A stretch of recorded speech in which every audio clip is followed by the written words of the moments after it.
வணக்கம். இன்னைக்கு நான் உங்களுக்கு செஞ்சு காட்ட போகிற ரெசிபி வந்து மோர் குழம்பு. அதுக்கு தேவையான இன்க்ரீடியன்ட்ஸ் என்னென்னு பார்க்கலாம். இது ரொம்ப குயிக்காக முடியக்கூடிய ஒரு குழம்பு. ஸோ ஃபர்ஸ்ட் நான் வந்து ஒரு ஹாஃப் ஆனியன் எடுத்திருக்கேன். அதுக்கப்புறம் ஹாஃப் டொமேட்டோ, தக்காளி ஒரு ஹாஃப் தான், எல்லாமே பாதி பாதி தான் எடுத்திருக்கேன். அதுக்கப்புறம் அரைக்கிறதுக்கு வந்து என்னென்ன இன்க்ரீடியன்ட்ஸ்னு பார்க்கலாம். ஒரு 4 தேங்காய் பத்தை எடுத்திருக்கேன். அதுக்கப்புறமா வந்து 3 சில்லி, 3 பச்சை மிளகா, அப்புறம் கொஞ்சோண்டு வந்து இஞ்சி குட்டி குட்டியாக கட் பண்ணி வச்சுருக்கேன், அப்புறம் ஜீரகம். ஸோ இந்த 4 இன்க்ரீடியன்ஸில் like coconut, green chilli, ginger and cumin seeds, இந்த 4த்தையும் நீங்கள் நல்லா அரைச்சி வச்சுக்கணும். அதுக்கப்புறமா வந்து மோர் வந்து நான் நல்லா கடைஞ்சி வச்சுருக்கேன். தயிராக இருந்துச்சு, அதை நான் நல்லா அடித்து, நீங்கள் வந்து உங்களுக்கு கடையிறதுக்கு அந்த கடையிறது இல்லை அப்படின்னா இட்ஸ் பெட்டர் நீங்கள் மிக்சியில் போட்டு நல்லா அடித்து வச்சுக்கலாம். அதுக்கப்புறம் தாளிக்கிறதுக்கு வந்து கடுகு, உளுத்தம்பருப்பு, அப்புறம் ரெட் சில்லி, அதுக்கப்புறமா மஞ்சத்தூள், பெருங்காயம், அதுக்கப்புறம் சால்ட்டு. இப்போ இது எப்படி பண்ணுறதுன்னு இப்போ உங்களுக்கு காட்டுறேன்.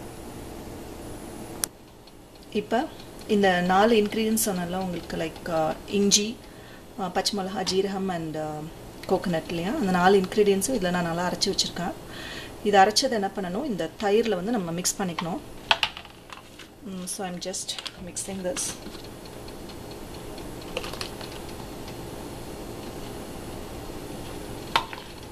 ஸோ இது நல்லா இதாகிடும், நல்லா மிக்ஸ் பண்ணி வச்சுக்கோங்க. அப்புறம் வந்து சால்ட்டும் வந்து நீங்கள் இதுலேயே ஆட் பண்ணிடலாம். ஸோ நான் அந்த சால்ட் ஆட் பண்ணிட்டேன்.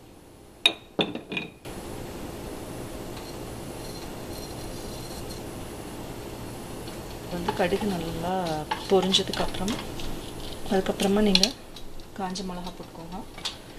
அதுக்கப்புறம் உளுந்து,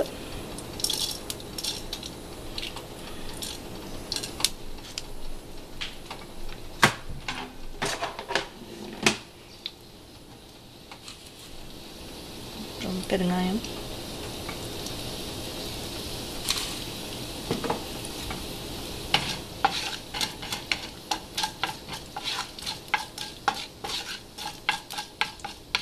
இதாகிடுச்சு, கடுகு வெடிச்சிருச்சு. இப்போ என்ன பண்ணலான்னா தக்காளி, அப்புறம் ஆனியன்,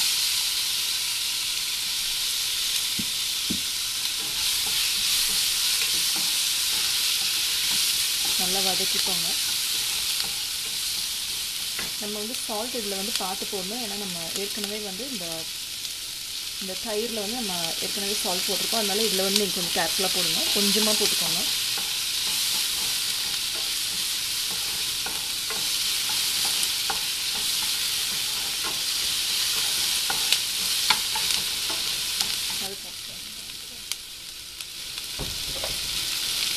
இப்போ இது வெங்காயம் கொஞ்சம் வதங்கினதுக்கு அப்புறம் கொஞ்சோண்டு டர்மரிக் பவுடர், மஞ்சத்தூள் கொஞ்சோண்டு ஆட் பண்ணிக்கணும். ஸோ கொஞ்சமாக மஞ்சத்தூள்,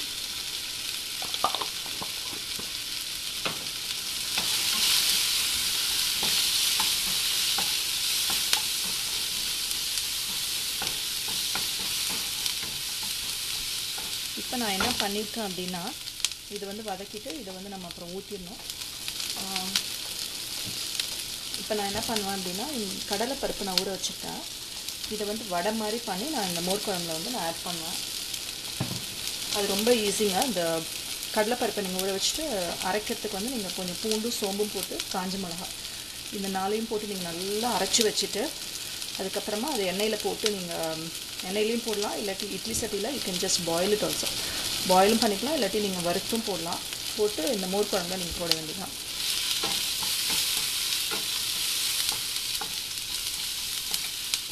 இப்போ இது ஓரளவு வதங்கிடுச்சு, நல்லா வதங்கிடுச்சு. இப்போ என்ன பண்ணணும், நீங்கள் இங்கே வச்சுருக்க அந்த தயிரை வந்து இதில் ஊற்றிடணும்.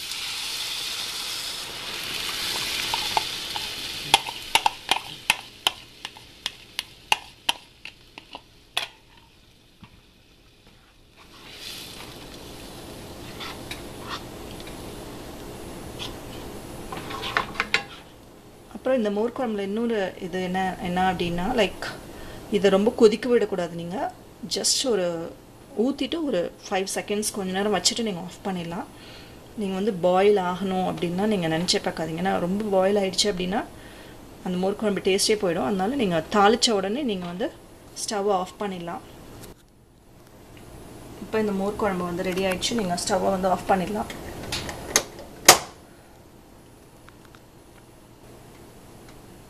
உங்களுக்கு இப்போ இது தெரியும்னு நினைக்கிறேன். லைட்டாக அது பாயில் ஆகிருக்கு. நான் ஆஃப் பண்ணிவிட்டேன். ஆக்சுவலாக அந்த ஹீட்லேயே உங்களுக்கு அது அப்படியே பபிள்ஸாக வருது.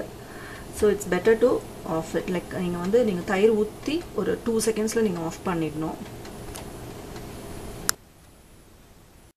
சுவையான மோர் குழம்பு ரெடி ஆகிடுச்சு. நீங்களும் ட்ரை பண்ணி பாருங்கள். தேங்க்ஸ் ஃபார் வாட்சிங்.